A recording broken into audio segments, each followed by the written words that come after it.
The purpose of this project was to investigate how people's attitudes towards social robots are affected by how well they can accomplish a set of interactive tasks with the robots.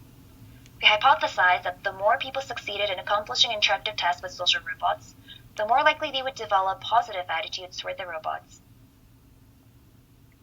To test this hypothesis, we first briefly showed participants either Anki Cosmo or Sony Aibo and asked them to indicate their impression of the robots' warmth, competence, and discomfort, as well as their sense of partnership with the robots. Next, we gave the participants a list of interactive tasks they can complete with their respective robots. We asked them to attempt each task and report whether they succeeded or failed in completing the task.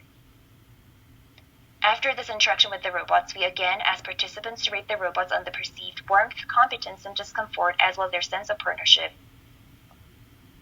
We found that overall, interacting with Cosmo led to more successful completions of the task than interacting with Aibo.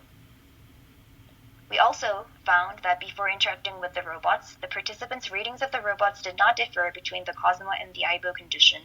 However, after interacting with the robots, they rated Cosmo, the robot that had on average higher test success rate, more highly in the dimensions of warmth and competence, as well as their sense of partnership with the robots.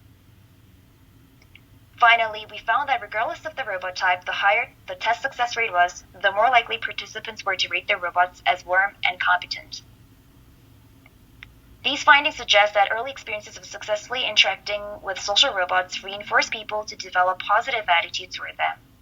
Therefore, in designing social robots, it would be important to consider the potential trade-offs between early test success and the sustained training of complex social robots by their human social partners.